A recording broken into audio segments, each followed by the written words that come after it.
नीतीश कुमार सरकार में आप बोर्ड के एग्ज़ाम की कोई वैल्यू नहीं है। आप एक बात समझिए, मैं किसी पार्टी विशेष का पक्षधर नहीं हूँ, बट इस सरकार ने शिक्षा के स्तर को बहुत गिरा दिया। नीतीश कुमार सरकार ने मार्किंग को इतना गंदी तरीके से बढ़ाया है कि आज के अभी 500 में 400 नंबर लाना एक आसान काम सा हो गया है। मैं 10-12 सालों से शिक्षा के क्षेत्र में हूँ और मैं पहले के एग्ज़ाम को जब कंपेयर करता हूँ तो कहीं दूर दूर तक कोई कंपैरिजन नहीं है। पता नहीं सरकार ने या बोर्ड ने इस तरह का क्या स्ट्रेटजी क्यों अपनाया कि बढ़ करके नंबर देना है। स्टूडेंट वही हैं, क्वेश्चन वही है, बट मार्किंग बहुत ज़्यादा हो रही है। तो इस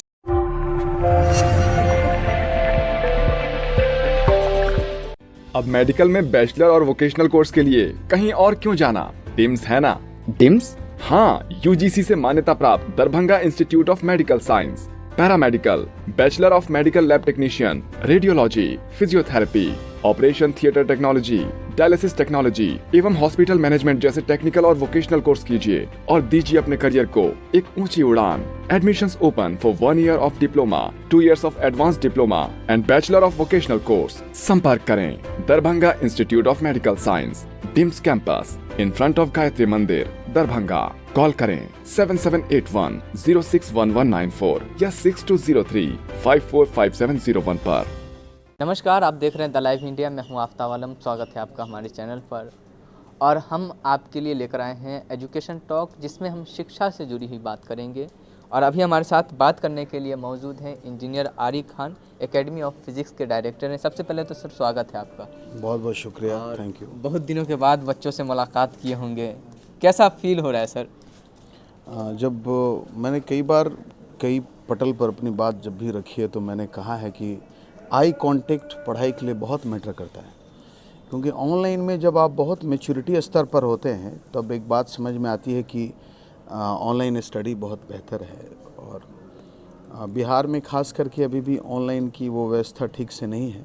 तो जब बच्चे वापस रिटर्न हो रहे हैं तो एक उनके चेहरे पर खुशी देखने को मिल रही है। और हम लोगों की कोशिश है कि जो बचा हुआ समय है उसमें अपने बच्चों को ऑफलाइन में अच्छा से अच्छा सिलेबस को कवर कराया जाए ताकि उनका बोर्ड एग्ज़ाम समय पर अच्छे से हो।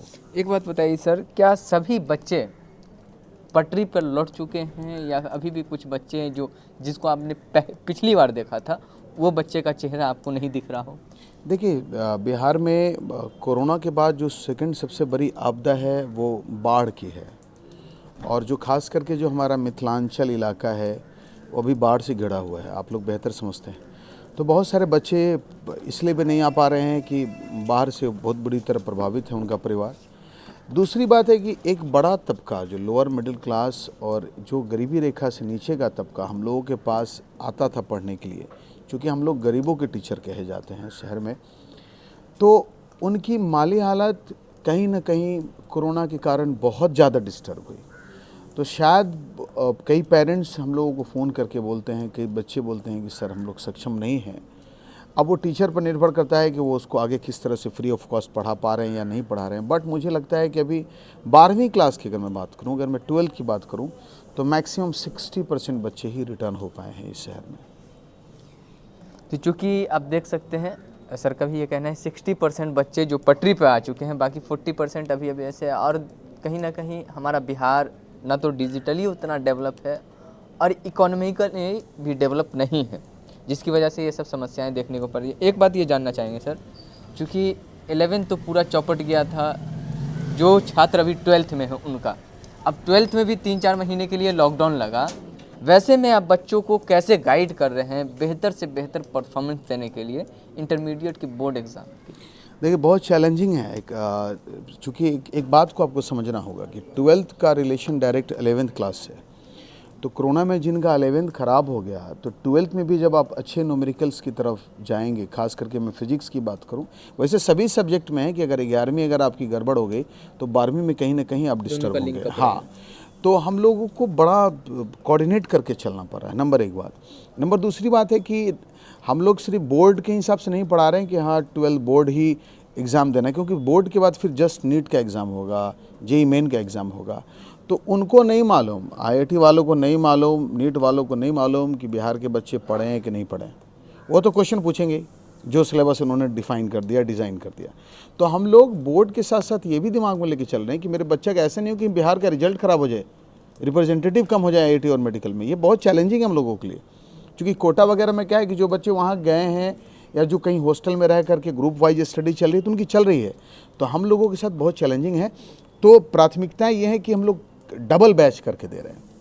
अभी जो स्ट्रेटजी हम लोगों ने बनाई कि भाई सिलेबस को कैसे ख़त्म किया जाए, इवन दो अभी भी हम लोग 12th के बैचेज स्टार्ट कर रहे हैं, और इस बात के कॉन्फिडेंस के साथ कि चलो जनवरी के एंड तक अगर हम लोग 2 पैरेलल बैच, समानांतर बैच अगर देते हैं तो 2 पैरेलल बैच में जाकर के सिलेबस कहीं ना कहीं ओवर हो। न्यूमेरिकल के लिए फिर अलग से बैचेस संडे टू 2 बैच का बच्चों पर बोझ नहीं पड़ेगा? देखिए इस बार थोड़ा सा कॉम्प्रोमाइज़ करना पड़ेगा, क्योंकि बच्चे घर पे रहे हैं। इसमें मैं टीचर को दोष नहीं दे सकता ना बच्चों को, बट शायद मुझे लगता है कि उनका करियर बर्बाद होने से अच्छा है कि बोझ दे दिया जाए, है ना। मुझे लगता है कि अगर 4-5 महीने अगर उनको डबल मेहनत करना पड़े तो शायद अपने पूरे लाइफ को बचाने के लिए किया जा सकता है। और मैं बच्चों को इसके लिए हमेशा से उनका मनोबल बढ़ाता हूँ। बच्चे हैं, एनर्जेटिक हैं, वो काम कर सकते हैं, वो हमसे आपसे ज़्यादा अच्छा काम कर सकते हैं, यूथ हैं, और वो 2 बार आराम से आ सकते हैं मुझे लगता है। तो वो अगर पूरा करियर, पूरा ब्राइट फ्यूचर अगर उनको देखना है, अगर आगे आराम करना है, तो अभी थोड़ी सी तकलीफ उनको देनी होगी। बहुत बड़ा चैलेंज है जिसे स्वीकार करना होगा। exactly. एक चीज़ मैं और भी आपसे ये जानना चाहूँगा, क्योंकि पिछली बार आपने देखा इंटरमीडिएट में जब सवाल पूछे गए थे बच्चों से बोर्ड के एग्ज़ाम में, तो उस समय का स्टैंडर्ड आपने देखा होगा 200% सवाल कर दिए गए थे, और बच्चे काफ़ी खुश थे कि अच्छा एग्ज़ाम भी गया, अच्छा नंबर्स, मार्क्स भी आए। तो आप क्वेश्चन के पॉइंट ऑफ व्यू से क्या देखते हैं? नीतीश कुमार सरकार में आप बोर्ड के एग्ज़ाम की कोई वैल्यू नहीं है। आप एक बात समझिए, मैं किसी पार्टी विशेष का पक्षधर नहीं हूँ, बट इस सरकार ने शिक्षा के स्तर को बहुत गिरा दिया। पहले जो बोर्ड एग्ज़ाम के क्वेश्चन पूछे जाते थे उसका एक लेवल होता था, बच्चे उस हिसाब से प्रिपरेशन करते थे। आज हम लोग 20 क्वेश्चन गेस दे देते हैं तो बच्चों का क्वेश्चन लड़ जाता है और बच्चे अच्छा करके आते हैं। बच्चे गांव में भी रह के पढ़ाई करते तब भी वो फर्स्ट कर जाते हैं, भले उनका IIT नहीं हो, भले उनका मेडिकल नहीं हो। सारे टीचर्स देखिएगा बड़ा विक्ट्री साइन के साथ आ जाते हैं बच्चों के साथ कि मेरे इंस्टीट्यूशन कितने रिजल्ट हुए, मेरे इंस्टीट्यूशन कितने रिजल्ट हुए। बट मैं CBSE पे भी आ रहा हूँ, बट नीतीश कुमार सरकार ने मार्किंग को इतना गंदी तरीके से बढ़ाया है कि आज के अभी 500 में 400 नंबर लाना एक आसान काम सा हो गया है। मैं 10-12 सालों से शिक्षा के क्षेत्र में हूँ, और मैं पहले के एग्ज़ाम को जब कंपेयर करता हूँ तो कहीं दूर दूर तक कोई कंपैरिजन नहीं है। पता नहीं सरकार ने या बोर्ड ने इस तरह का क्या स्ट्रेटजी क्यों अपनाया कि बढ़ करके नंबर देना है। स्टूडेंट वही हैं, क्वेश्चन वही है, बट मार्किंग बहुत ज़्यादा हो रही है। तो इससे क्या हो रहा है कि कुछ बच्चों में डिफरेंसेस नहीं पता चल पा रहा है, जो बहुत टैलेंटेड हैं। देखिए क्वेश्चंस के 3 पैटर्न होते हैं, एक जो एवरेज बच्चों के लिए सेट किया जाता है, एक जिसे बस पास मार्क वालों के लिए, और कुछ क्वेश्चन जो दिए जाते हैं वो टॉपर्स के लिए होते हैं, डिफाइन किए जाते हैं। ये क्वेश्चन सेट करने का एक तरीका है, बट अब वो चीज़ें बिहार बोर्ड में देखने को नहीं मिलती हैं। कोई स्तर नहीं है। आपने 35 क्वेश्चंस ऑब्जेक्टिव MCQ कर दिए हैं, उसमें इतने सारे MCQ हैं कि बच्चों को कहीं ना कहीं ऑप्शंस मिलते हैं। तो ये मेरा कहना है कि बोर्ड का एग्ज़ाम इस तरह से सेट हो कि वो IIT और नीट के एग्ज़ाम को ध्यान में रख के किया जाए, न कि आप अपने मन से आपको जो मन में आया बोर्ड आपने डिफाइन कर दिया। मुझे नहीं मालूम है कि वहाँ पर करता धरता कौन लोग हैं, लेकिन उनको ये सेट करने से पहले सोचना चाहिए कि वही बच्चा जो फरवरी में बोर्ड का पेपर लिखेगा वो मई-जून में जाकर के JEE मेन का पेपर लिखेगा, नीट का पेपर लिखेगा। तो क्यों नहीं हम उसको उस पैटर्न पे सेट करें कि बच्चा उसी पैटर्न की तैयारी करे जो उसको उसका माइलेज एडवांटेज नीट में या JEE मेन में मिले।